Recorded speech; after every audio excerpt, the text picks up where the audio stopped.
मैं सुनील जी, खाटी बिहारी शुद्ध भारतीय।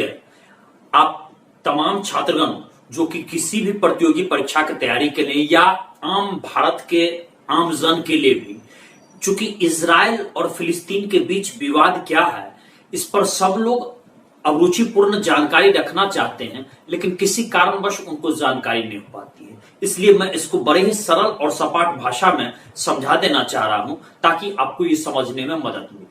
इजराइल और फिलिस्तीन की समस्या मूलतः जो है वो सह अस्तित्व में न रह पाने के कारण समस्या है। दिक्कत में दिक्कत क्या है कि इजराइल के अस्तित्व को यदि फिलिस्तीन स्वीकार करता है तो फिलिस्तीन को यह समझ में आता है कि उसका अस्तित्व इससे मिट जाएगा, और फिलिस्तीन के अस्तित्व को यदि पूर्ण रूप में उसके मान्यता को स्वीकार करता है तो इजराइल को यह डर लगा है कि उसका अस्तित्व के लिए प्रश्न चिन्ह खड़ा होगा। यह समस्या बहुत दिन से चले आ रही है और यह समस्या की शुरुआत 1948 से पहले ही हो चुकी थी। क्षमा चाहूंगा। प्रथम विश्व युद्ध के बाद यहूदी अपने कहां पर जाएं, किस जगह बसे, किस इस समस्या से जूझ रहे थे।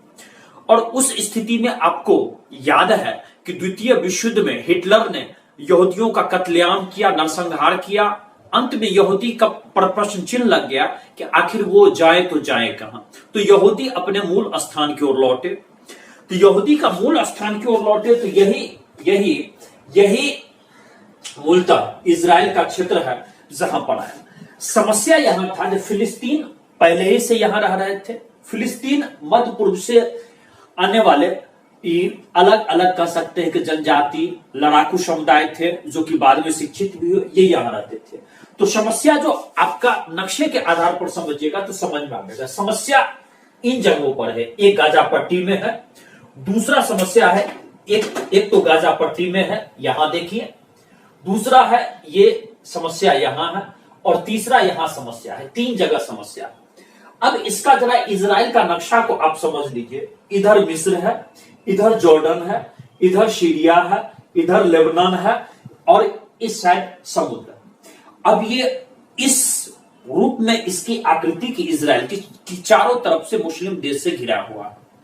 और ये इजराइल को वास्तविकता ये है कि ये शक की निगाह से देखते हैं। तो गाजा पट्टी में जो फिलिस्तीन रहते हैं, तो ऐसा हुआ समझौता के अनुसार कि ये जो गाजा पट्टी है इस पर तो इजराइल ये मान गए कि ठीक है ये फिलिस्तीन को भैया दे दो, लेकिन और यहां से बराबर हमला भी होते रहता है। इसी के कारण बराबर इजराइल इसमें प्रवेश कर जाती है, और प्रवेश करने के कारण इसमें समस्या उत्पन्न होता है, लड़ाई झगड़ा होता है। और फिलिस्तीन क्या है जो वो एक जगह नहीं, फिलिस्तीन यहां है, और फिलिस्तीन फिर आपको बिखर करके बहुत जगह चले गए। फिलिस्तीन यहां लेबनान चले गए, फिलिस्तीन कुछ आपको मिस्र में भी चले गए, फिलिस्तीन आपको कुछ सीरिया भी चले गए, फिलिस्तीन आपको कुछ ऐसे भी है जो जॉर्डन यहां चले गए। तो फिलिस्तीन अलग अलग जगह पर आ रहे हैं, सीरिया, लेबनान, मिस्र, जॉर्डन, और यहां पर फिर आइए समस्या का एक बिंदु यहां पर भी है कि इसके पश्चिमी भाग को जो है ये दे दिया गया इजराइल को, और पूर्वी भाग दिया गया फिलिस्तीन को। और इस पर कहा गया कि अंतरराष्ट्रीय शक्ति इस पर देखरेख करेगी, अंतरराष्ट्रीय सेना की देखरेख में दिया। इजराइल तो तैयार हो गया, इजराइल ने इसको शहर स्वीकार कर लिया, या कह दीजिए कि उसको यदि तकलीफ से, लेकिन उसने स्वीकार कर लिया। लेकिन फिलिस्तीन इसको स्वीकार नहीं किया। यरूशलेम की स्थिति यही है, और यरूशलेम तीनों यरूशलेम इजराइलियों के लिए भी, मुस्लिम के लिए भी, अर्थात कि यहूदियों के लिए, मुस्लिम के लिए, और फिर क्रिश्चियन के लिए, तीनों के लिए ये धार्मिक शहर माना जाता है। अब समस्या यहां है कि अब यहां पर फिलिस्तीन जो यहां है वो आपको मानते नहीं है। कुछ बसे भी हुए हैं फिलिस्तीन, हमेशा वो ये कहते हैं कि ये जगह मेरा है। अब यरूशलेम को राजधानी बनाने की जद्दोजहद चलती है। यरूशलेम को राजधानी बनाया गया समझौता के तहत कि ये इजराइल की भी राजधानी रहेगी। अब फिलिस्तीन भी इस पर अपना अधिकार समझे और अंतरराष्ट्रीय देखरेख में होगा। लेकिन जब फिलिस्तीन इसको स्वीकार ही नहीं किया, बस यहीं से प्रश्न चिन्ह शुरू हो गया। जॉर्डन बार बार और सीरिया, ये सब आपको फिलिस्तीन को अप्रत्यक्ष रूप से या प्रत्यक्ष रूप से सहयोग देते रहते हैं। 1967 में यही गोलान पहाड़ी है जहां पर भयंकर युद्ध हुई थी। जॉर्डन भी साथ में थे, सीरिया भी साथ में थे, लेबनान भी साथ में था और फिलिस्तीन तो था ही था। लेकिन सिर्फ 6 दिन में इजराइल अपने शक्ति, अपने वैभव, अपने चातुर्य, अपने बुद्धि, अपने विवेक और अपने बल और पराक्रम से इसको जीत हासिल कर लिया। और गोलान पहाड़ी ये अत्यंत महत्वपूर्ण पहाड़ी है। इस पहाड़ी से लेबनान पर भी नजर रख लिया जाता है, सीरिया पर भी नजर रखा जाता है और जॉर्डन पहाड़ी पर भी नजर रखा जाता है। इसकी सामरिक स्थिति, इसका सामरिक महत्व बहुत ज्यादा है। सामरिक महत्व माने युद्ध के दृष्टिकोण से महत्व बहुत ज्यादा है। इसलिए गोलान पहाड़ी पर इजराइल अपना कब्जा बरकरार रखना चाहता है। यह गाजा पट्टी, फिलिस्तीन यहां रहता है बराबर, यहां से गोला, लड़ाई झगड़ा, लंद फंद ये सब आपको करते रहता है। इजराइल में सबसे बड़ी क्या है कि वो अपने अस्तित्व के लिए सब कुछ मर मिटने के लिए सदैव तैयार रहता है। और वो उसकी सामरिक शक्ति कह लीजिए, सैन्य शक्ति कह लीजिए, सैन्य का प्रशिक्षण कह लीजिए, वो उसकी तैयारी कह लीजिए, उसमें एकता और अखंडता का भाव कह लीजिए, ये शीर्ष पर है। और इस मामले में इजराइल अन्य सभी देश को पछाड़ देता है। मिस्र भी चाहता है कि यहां पर हमास संगठन मजबूत ना है, इजराइल भी चाहता है मजबूत ना हो, क्योंकि यदि हमास संगठन के पास यदि ऐसी युद्ध अस्त्र चले आवे तो हमास संगठन कभी भी वो ऐसा काम कर सकता है जिससे मिस्र के भी अस्तित्व पर खतरा पड़ जाएगा, इजराइल के भी अस्तित्व पर खतरा पड़ जाएगा। इतने न होने के बावजूद भी हमारा संगठन मजबूत है, कभी कभी इजराइल पर हमला भी कर देता है। तो ये मिस्र देश भी यहां पर जो आतंकवादी संगठन है या जो अपने आप को मुक्त करना चाहते हैं उस संगठन को शक के निगाह से देखता है, इजराइल भी शक के निगाह से देखता है।